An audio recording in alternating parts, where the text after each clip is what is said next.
Саламатсыздар, урматтуу телекөрүүчүлөр, регион телеканалында кайрадан эле ачык маек көрсөтүүсү, анал программа мен Гүлдана Момунова. Ал эми бүгүнкү менин маектөрүмдүн коногу Кыргыз Республикасынын Министрлер кабинетинин төрагасынын орун басары УКМК төрагасы Камчыбек Ташиев болмокчу. Алдыда биз кыргыз-өзбек чек ара маселесине байланыштуу темалардын үстүндө маек курмакчыбыз, андыктан биз менен бирге болуңуздар. Саламатсызбы, Камчыбек Кыдыршаевич? Алгач маегибизди четке какпастан макул болгонуңуз үчүн терең ыраазычылык. Адегенде эле суроо берип баштайын. Мына кечээ Жогорку Кеңеш кыргыз-өзбек чек ара маселесине байланыштуу мыйзам долбоорлорун, ошол эле учурда Кемпир-Абад суу сактагычын биргеликте башкаруу боюнча чечимди 3 окууда бир кабыл алып беришти. Негизи эле мына ушул чечим канчалык деңгээлде туура болду? Кыргызстандын пайдасына чечилдиби? Саламатсыздарбы, урматтуу телекөрүүчүлөр, урматтуу журналисттер. Негизинен бул кечээки кабыл алынган, Жогорку Кеңеште кабыл алынган чечимдер бул тарыхый чечимдер болуп эсептелинет. Себеби мына өзүңүздөр жакшы билгендей 100 жылдан бери ушу кыргыз-өзбек чек аралары чечилбей келген. Ошол Союз, Советтер Союзу маалында ага чейин дагы ошол өзүбүздүн ошол чек араларыбыз такталбастан азыркыга чекти кыжалат болуп келгенбиз. Бирок ошол кечээки кабыл алган чечимдердин негизинде кыргыз-өзбек чек арасы толук бойдон чечилди, такталды, делимитация маселелери бүттү. Эми буюрса, президенттерибиз кол койсо, эмдиги жылдан баштап биз демаркация маселелерине өтөбүз. То есть ошол чек араларды эми уурдунда зым тосмолорду орнотуу, чек араларды белгилүү иш-чараларды өтөбүз. Негизинен биринчи ошол делимитация маселесин бүтүрмөйүнчө демаркацияга өтө албайбыз. Аны жакшы билесиздер. Ошондо негизги ошол эки мамлекеттин ортосундагы юридикалык жактан чек араларды тактоо маселеси бүттү. Бул ар бир мамлекет үчүн, бир эле Кыргызстан үчүн эмес, кайсыл мамлекет үчүн болсо дагы чек араларды тактоо маселеси негизги маселе болуп эсептелинет дагы. Жана бул тарыхый окуялардын бирине кирет. Ошол тарыхый окуяларды биз өзүбүз аркылуу өткүзүп, мамлекеттин ошо парламентине даярдап келип, президенттин макулдугу менен киргизип, депутаттардын макулдугу менен кечээ кабыл алгандыгыбызга биз мен өзүм жеке ошол мамлекеттик кызматкер катары бүгүнкү күндөгү ушул Кыргызстандын жараны катары сыймыктанам. Себеби дегенде ушул маселелердин баардыгы менин көз алдымда, менин катышуум менен жана ошол менин ушул документтерге кол коюп даярдаган негизинде өткөндүгүнө мен сыймыктанам. Негизи эле мына ушул кечээ жыйында биз дагы болдук. Жогорку Кеңештин депутаттар тарабынан ар кандай пикирлер айтылды. Жыйын жөнөкөй өткөн жок да. Мисалы ар бир суроого сиз дагы, өлкө жетекчиси дагы жооп берип жатты да. Анан мен билгим келип жатат, мына ушул Өзбекстан менен буга чейин союз тарагандан бери бүгүнкү күнгө чейин такталбаган жер тилкелеринин канча пайызы Кыргызстанга өттү? Ошолар тууралуу. Эми өзүңүздөргө жакшы белгилүү болгондой, ошол кечээки жыйындын өтө маанилүү экендиги, ошол чек ара маселесин өтө мамлекет үчүн маанилүү экендигин мамлекетибиздин башчысы, урматтуу президентибиз Садыр Кожоевич дагы өзүнө кабыл алып, ошол кечээки жыйындын башынан аягына чейин ошол жерде өзү катышып отурду, жана өзү баардык окуяларга күбө болду. Бул деген ошол кечээки кабыл алынган жыйыныбыздын өтө маанилүү, мамлекет үчүн маанилүү экендигин билдирип турат. Өткөн кабыл алынган документтердин баардыгы мыйзам чегинде кабыл алынды. Бүгүнкү күндө конституциябыз негизинде, мамлекеттеги мыйзамдардын чегинде жана Жогорку Кеңештин регламентинин негизинде кабыл алынды. Анан кээ бир депутаттар чыгып ошо регламент бузулду, андай деген мындай деген сөздөрдү айтып атпайбы? Мунун баардыгы ошол саясатка каршы гана сүйлөгөн сөзү. Президентибиз башында ушундай айтып өтпөдүбү? Урматтуу депутаттар, мамлекетке, саясатка, мамлекеттик бийликке, бүгүнкү бийликке оппозиция болсоңор болгула, бирок мамлекеттин өзүнө оппозиция болбогула деп ошо президентибиз белгилеп айтып өткөндөй, ошол регламент бузулду же башка деп ушундай ар түрдүү шылтоолорду айткан депутаттарыбыз ушул именно бүгүнкү макулдашуу боюнча, бүгүнкү кабыл алынып аткан документтер боюнча бир дагы сөз же суроо бере алышпады. Биз бул жерине макул эмеспиз. Кабыл алынып аткан чечимдердин бул жери туура эмес. Же бул жеринде бизге ушундай бир кошумча алымчабыз бар деп айта алышкан жок. Себеби алар дагы өздөрү да көрүп турат, акылы менен да сезип турат, документтерде да баары көрүнүп турат. Кабыл алынган чечимдердин баардыгы Кыргыз Республикасынын мамлекетибиздин пайдасына чечилгендиги көрүнүп турат. Өзүңүздөр жакшы билесиздер, кечээки кабыл алынган чечимден кийин мен ушуну баса белгилеп өтөйүн башынан эле. Кечээки кабыл алынган чечимден кийин Кыргыз мамлекетинин картасы чоңойду. Эгерде ушуга чейин Кыргыз мамлекетинин картасы, территориябыздын картасы 19 миллион 994 миң 928 га гектар жерди түзсө, кечээки биз кабыл алынган чечимден кийин 15.572 гектар кошулгандан кийин биздин Кыргыз мамлекетибиздин территориясы 20 миллион 10 миң 500 гектар болду. Бул деген биз баягы ар дайым кайсыл бир документтерден жазганда билесиз да, 19 деп жазып келчү элек го. Биз ушу психологический барьерди өттүк да. Биздин мамлекетибиз мындан ары 19 деп жазылбайт, уже 20 деп жазылат. 19 миллион эмес биз, 20 миллион гектарыбыз бар деп айтылат. То есть биздин картабыз чоңойду. Негизинен айтканда, Кемпир-Абадтын суу астында жаткан 4485 гектар жерин Өзбекстанга юридикалык жактан өткүзүп берүү менен биз Өзбекстандан 19.699, то есть 19.700 гектар жерди өткүзүп алдык. Бул деген ошол 19.700 гектар жер Өзбекстандын картасына турган, эми буюрса кол коюлуп ушу ратификацияга, ушул мыйзам күчүнө кире турган болсо, ошол жерлер бизге өтөт. Ошол 4485 гектар жер, суу астындагы жердин 4127 гектар жери 1965-жылы берилип келген. Азыр мына 70 жыл убакыт болду. 70 жыл мурда ошол 4127 гектар берилген. Ошонун бүгүнкү күндө бизге азыркы келишимдер менен 900 горизонталда суу басып турган жерге 358 гектар жерди бизге бербей калышкан. 358 гектар жердин ордуна биз Сузак жана өзгөн райондорунан 1000 гектар жер алдык. 2 эсе көп жер алдык. Ошону менен жыйынтыктап айтканда биз Өзбекстанга 4458 гектар жерди өткүзүп бердик. А Өзбекстандан 19700 гектар жерди өткүзүп алдык. Мына. Ал жерлер кайсы жерлер?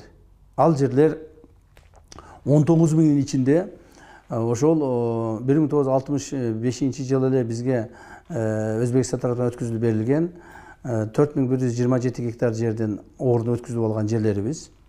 Андан сырткары Гавасай 13 миңге жакын 12849 гектар жер. Так. Андан сырткары Баястан 212 гектар жер. Көксерек 105 гектар жер. Карабелес 25 гектар жер. Уңгартоо 35 гектар жер.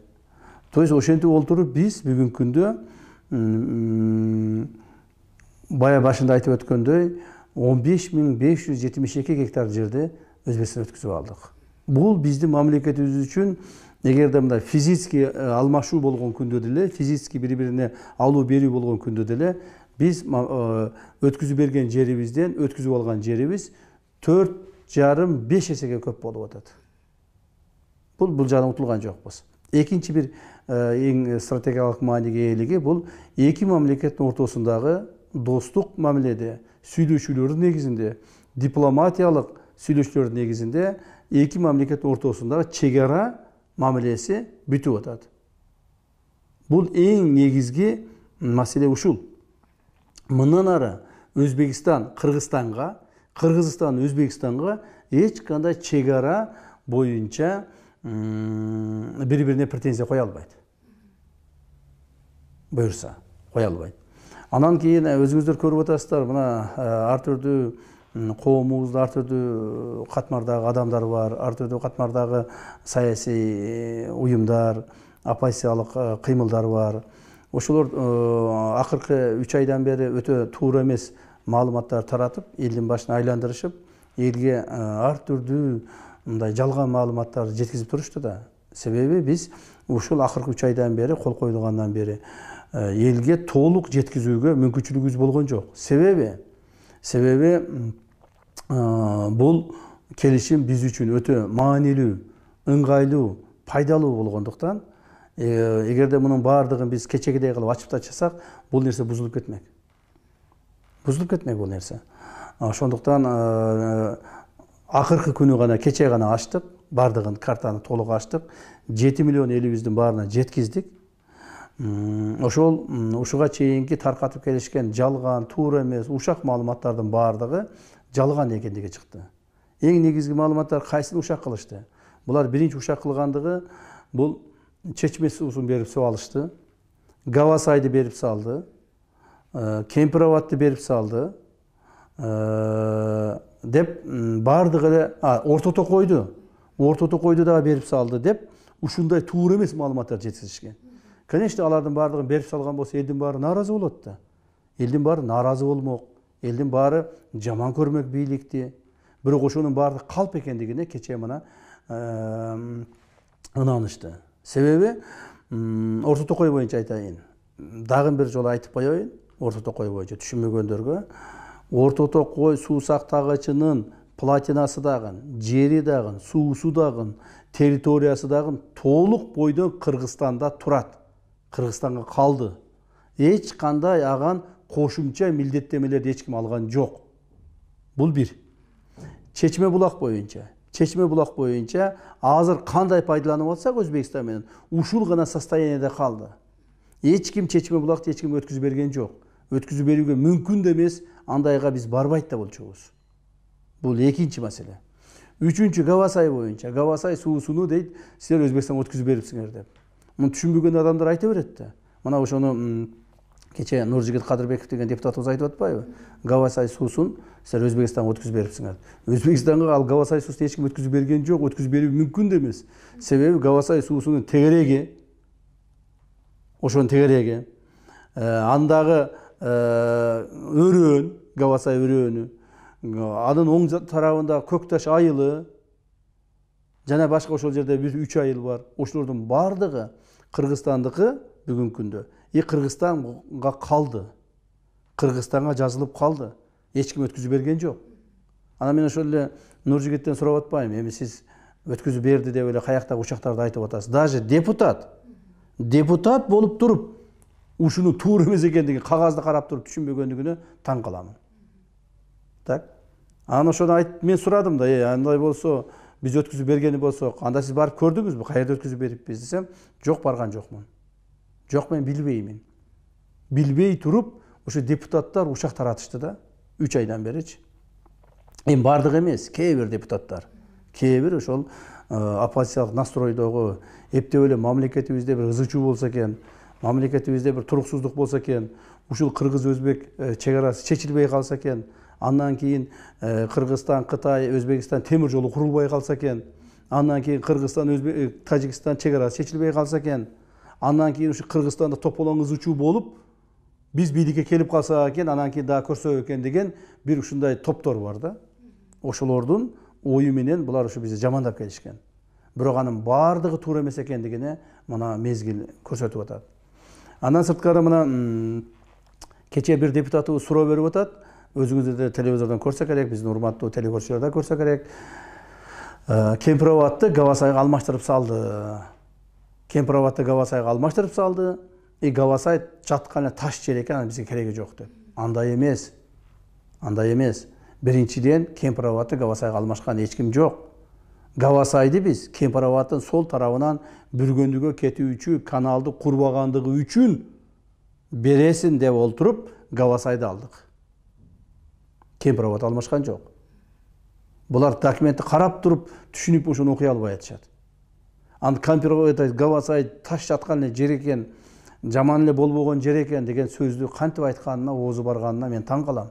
Себеби дегенде Гавасай бул кыргызыбыздын эң кооз, тоолуу, жайыттуу, элге, мамлекетке эң керектүү жер. Ал жерде биздин жанагы алтын казакмыз иштетип аткан жердин ошол алтындын жилкасы жатат. Сарыколдун Сарыкол суусунун башынан бери ошо алтын жилкасы жатат. Ошол жерде өзбектер берген 3 лицензиясын жокко чыгарып туруп кайтарып алдык жерибизди. Бул жерде биздин алтыныбыз бар деп туруп. Биздин Кыргызстандын алтыны бар деп туруп, ошол жерди кайтарып алдык. Ал жер жаткан таш экен дейт. Таш болсо дагы Кыргызстаныбыздын ар бир ташы, ар бир тоосу биз үчүн өтө кымбат. Саясатка айландырып эле, саясаттын негизинде эле эптеп жаман көрсөтөйүн деген сөздөрдү айта берген бул туура эмес. Ошондуктан мен айтып кете элем, кечээки биз кабыл алынган чечимдерибиз бул мамлекет үчүн эң керектүү, эң пайдалуу чечимдерден болду.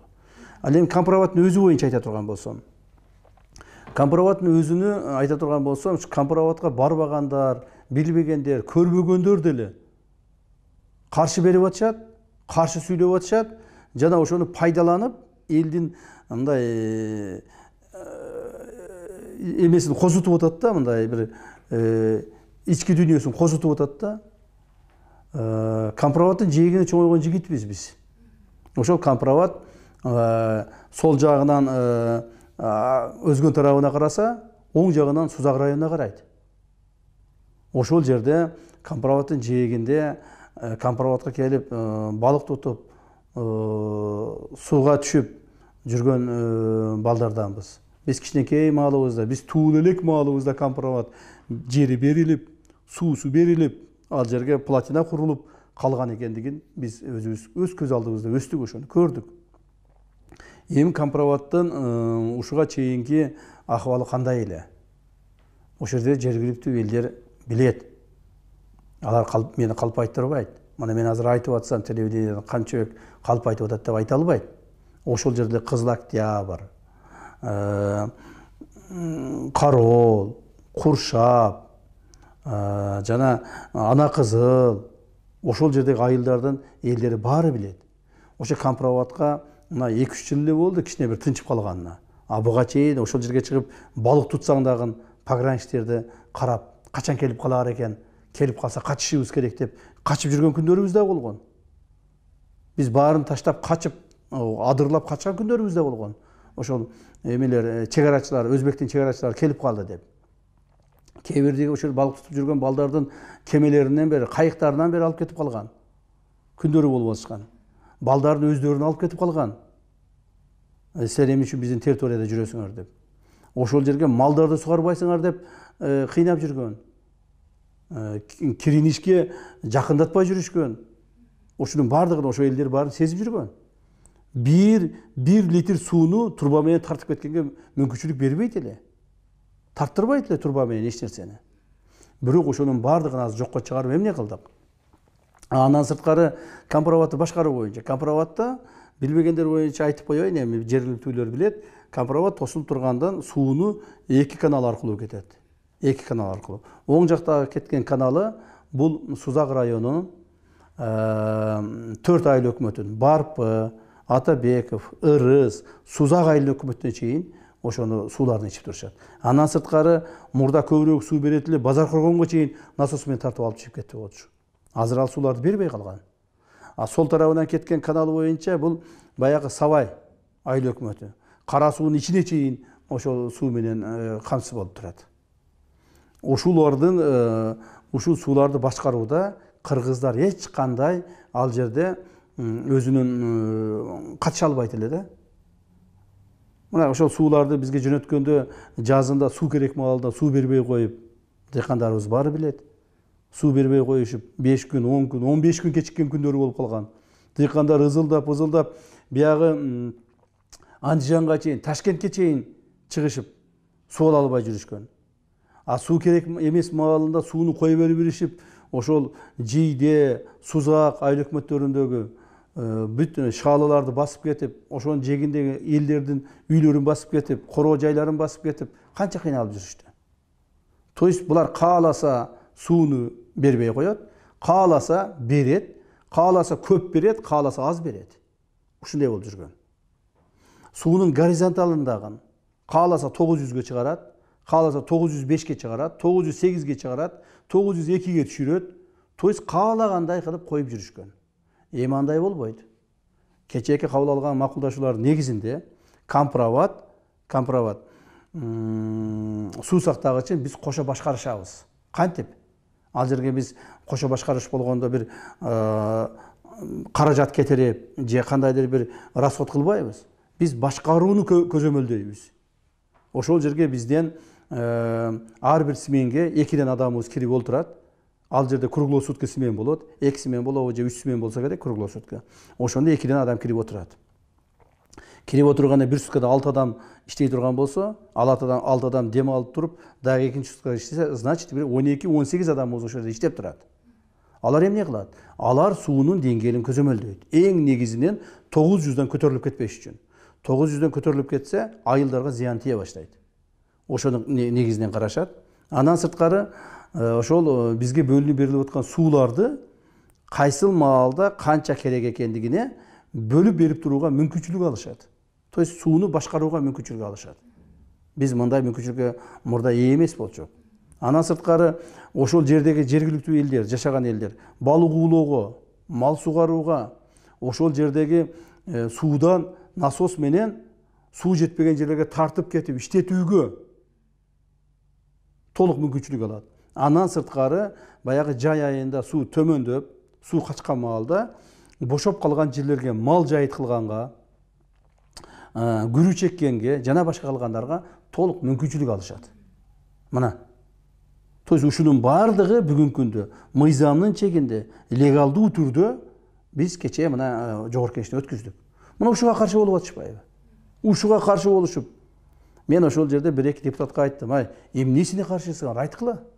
Мына айткыла ачык. Оңдойлуу, эмнесине каршысыңар? Эч нерсе айта албайт.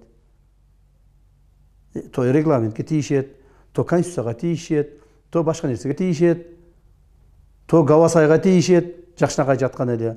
Жөн эле Жакшынакай болуп эле биздин колубузда турган Орто Токойго тийишет. А именно макулдашуу боюнча, мыйзам долбоору боюнча эч нерсе айта албайт.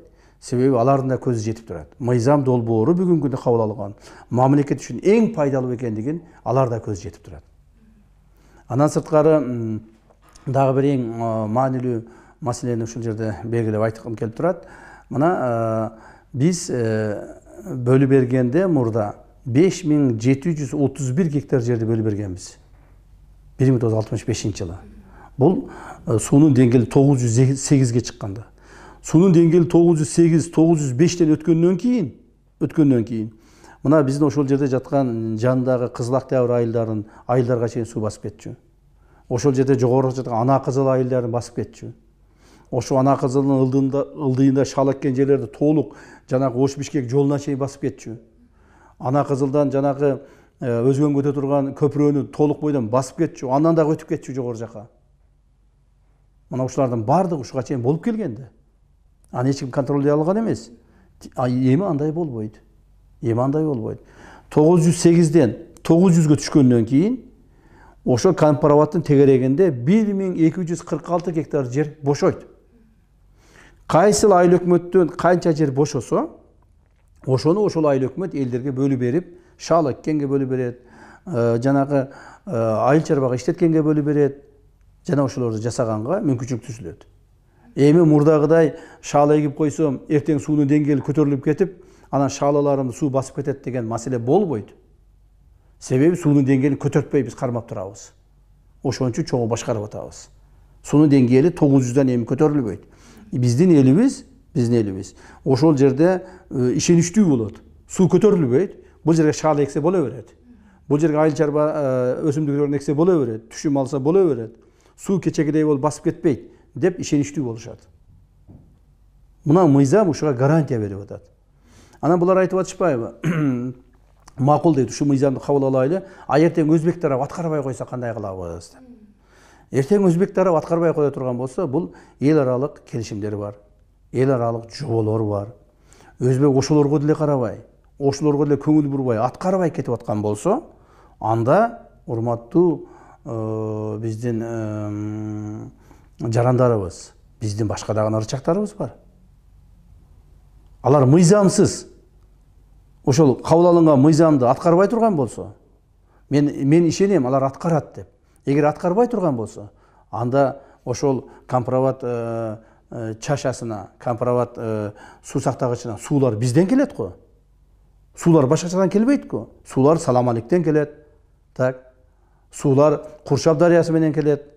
Суулар Яссы менен келет. Ошол Жазы дарыясынан, Куршап дарыясынан келет.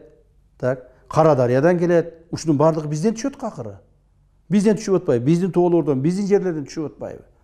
Ушундай эле болбой кетип атса, биз канча акча керек болсо дагы бөлүп туруп, суулардан башка жака бурушубуз мүмкүн. Башка бир суу сактагач курушубуз мүмкүн. Мунун бардыгы биздин карамагыбызда калып атат. Бизге кээ бирлер айтып атышат, бизде ушул мыйзамды кабыл алсак дейт, бизге жогору жака ГЭС курганга же башка кылганга булар уруксат бербейт. Эмне үчүн уруксат бербейт экен? Бул биздин эгемендүүлүк, өзүбүздүн укугубуз. Суубузду кандай пайдалансак өзүбүз билебиз. Биз суунун 900дөн көтөрүлбөшүн гана бул жерде гарантия кылып атабыз. 900дөн азайып кетсе, толтуруп беребиз деп гарантия алган жокпуз. Компроватты биз сөзсүз толтуруп беребиз деп гарантия алган жокпуз. Анан сырткары ошо компроваттын тегерегинде болуп аткан сөздөргө айтып атышпайбы? Компроватта суунун астында жаткан жерди ушул бизге баалуу дейт да. Урматтуу туугандар, компроваттын астында бүгүнкү күнгө чейин азыр мына 4,5 гектар жатат.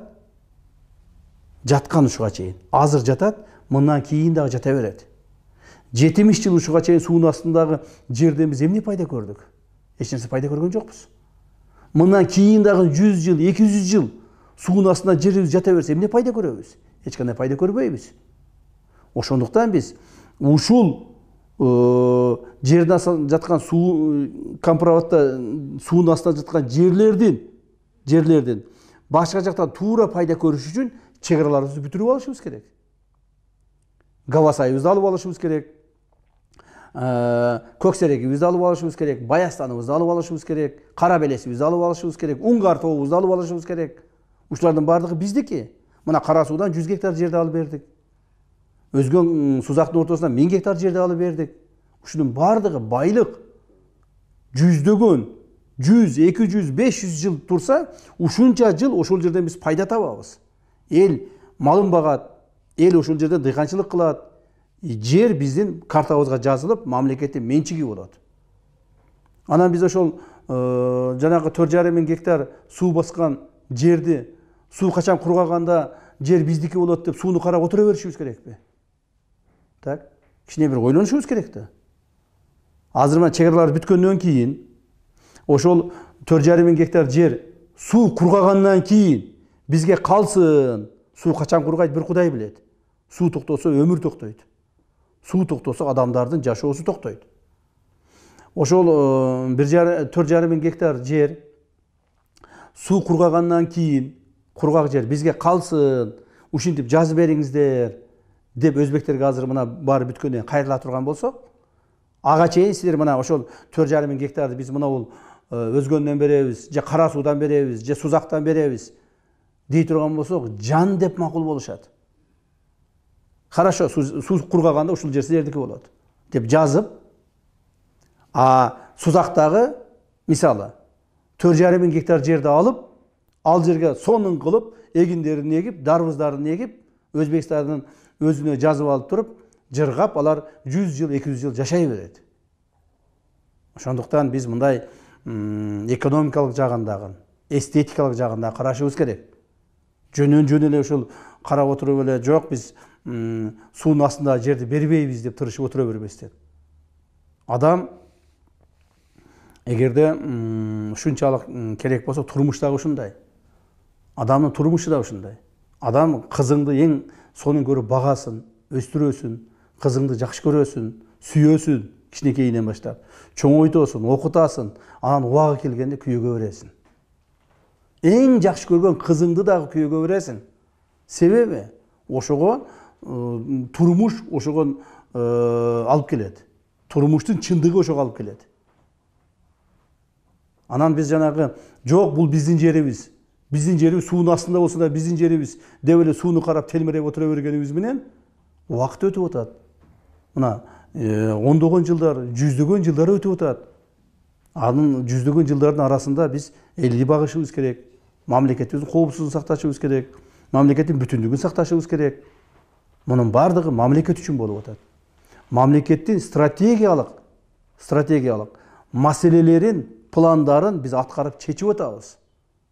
Бул жерде бир партиянын, же бир саясий уюмдун, саясий топтун проблемасын чечип аткан жокпуз.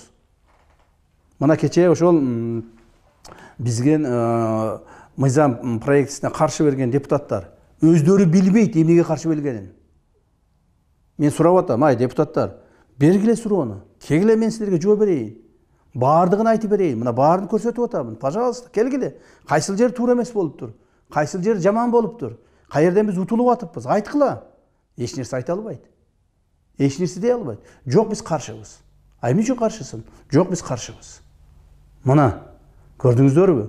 Мамлекетке керектүү, мамлекет үчүн, эли журт, Кыргызстаныбыз үчүн керек болуп чечилип аткан маалда элдин үмүтүн саткандар. Элдин үмүтүн саткандар. Ошон үчүн мен айтар элем, биз бая президентибиз эң туура айткан башында. Урматтуу депутаттар, бийликке оппозиция болсоңор болгула, бирок мамлекетке оппозиция болбогула деп. Мамлекетке керекпи? Жасашыбыз керек. Мамлекет коргош керекпи? Жаныбызды беришибиз керек. Мамлекет үчүн чыгышыбыз керекпи? Баарыбыз чогуу чыгышыбыз керек. Камчыбек Кыдыршаевич, айтсаңыз, кече жыйында дагы президент Садыр Жапаров өзгөчө басым менен айтып өттү. Мына Өзбекстан менен чек ара маселеси чечилди, алдыда Тажикстан менен дагы чек араны чечели деген максаттарыбыз бар, алдыда буюрса чечебиз деп айтты да. Анан бул жаатта кандай иштер жүрүп жатат бүгүнкү күндө? Тажикстан менен Кудай буюрса биз жакшы азыр маселелерди карап атабыз. Кече мен 3-4 күн болду Тажикстандын борбору Душанбеге барып келдим. Ал жерге комиссия менен барып, ошо тажик тарапта комиссия менен сүйлөшүп, биз кайсыл бир деңгээлде чечүүгө аракет кыла баштадык. Эгерде мурдалары биз чече албай эле монтип, мындай тирешип туруп калсак, азыр жок, азыр бир аз тил табыша баштадык. Азыр чече турган жактарды бири-бирибизге көрсөтө баштадык. Бири-бирибизге уступка менен кетип атабыз. Силер бул жерди алгыла, биз бул жерди алайлы. Силерге бул нерсе керекпи? Макул, биз ушун силерге жардам берели. Бирок биздин мунул керек нерсебизге силер да жардам бергиле деп Тажикстан менен сүйлөшүп чечип атабыз. Кудай буюрса, жакынкы ошол күндөрү бир аптанын тегерегинде Тажикстандын чоң делегациясы бизге келет. Анан биз азыр ошол протоколдорго колду койдук. Азыр эми мамлекеттик макулдашууларды жүргүзөбүз. Макулдашууларды эгерде биз жүргүзүп ала турган болсок, куду ушинтип эле макулдашууларга керектүү адамдар кол коет дагы парламентке алып келип, парламентте талкуулап, сонун кылып, бардыгын ийне жибине чейин талкуулап, кечегидей кылып. Анан кийин ошол депутаттарыбыздын макулдугу менен кабыл алабыз. Президенттер кол коет, эки мамлекет ортосунда проблема чечилет. Мына айтып жатасыз, Кемпирабад суу сактагычын буга чейин Кыргызстан бир дагы колдонгон эмес, 100% Өзбекстан колдонуп келген деп. Эмне үчүн буга чейинки бийликтегилер мына ушул маселени чечүүгө аракет кылган эмес? Ушуга чейин деле канчалаган бизде президенттер өттү, мамлекет башчыларыбыз өттү, 100 жылдап. Кечээки эле мен эгемендик жылдан айтып аткан жокмун. Ушуга чейин деле, Союз маалында деле, Союздан кийин деле көптөгөн биздин жакшы жетекчилерибиз өттү. Мамлекеттик жакшы ошо мамлекетти башкарган аталарыбыз, атуулдарыбыз өттү. Бирок алар ушул маселени чече алышпады да. Кыргызстан, Өзбекстан чек арасын чече албай кетишти. Ар түрдүү бул жерде тоскоолдуктар болду. Саясий тоскоолдуктар болуп калды, экономикалык тоскоолдуктар болуп калды. Же кимдир бирөөнүн эрки жетпей калды, кимдир бирөөнүн ошого батынып бара алышпады. Кече деле биз ушуну өткүзүп атканда, өткүзөөрдүн алдында кече эле кыйын болуп жүргөн жигиттерден 5-6 келди. Мага да келди. Президентибизге да барышты, айтышты. Ай ушуну тибей эле койбойлубу, тим эле койбойсуңарбы, не кыласыңар башыңарды оорутуп. Кийин келгендер чечип алсын. Унчукпай таштап койгула жата берсин. Не кыласыңар башыңарда отуруп, жакшы көрүнүп, жаман көрүнүп деп деле бизге канча жолу айтышты. Биз айттык, жок, биз чечишибиз керек. Биз чечишибиз керек. Мени жаман көрөт экен. Мен жөнүндө интернеттен бир акылы жок, жаман сүйлөп коет экен. Же кимдир бир менин саясий оппонентим ушунан пайдаланып, маган жаман бир сөздөрдү айтып коет экен деп коркпостон биз чечишибиз керек. Мамлекеттин проблемасы чечиш үчүн келдик, элибиз алып келди бизди. Ошону чечишибиз керек деп урматтуу президентибиз экөөбүз ошол каттуу аракеттер жасадык. Аракеттерибиз түшүмүн берди. Кудайга шүгүр. Мамлекеттин пайдасына, эли журттун пайдасына кыргыз-өзбек чек арасын чечип алдык. Урматтуу депутаттарыбыз колдоо беришти. Эми президентибиз жакында колдоо коет дагы. Ошол маселе акырына чечилет. Камчыбек Кыдыршаевич, бардык маалыматтары биздин кыргыз элине жетиштүү болду окшойт. Анда эмесе сизге эркин микрофон. Кыргыз элине кайрылууларыңыз болсо жолдоп алсаңыз болот. Урматтуу эл журт, урматтуу мекендештерибиз, биринчиден биз ошол элибизге ушундай оор маалда, элге керектүү маалда кылып аткан кызматыбыз үчүн сыймыктанабыз.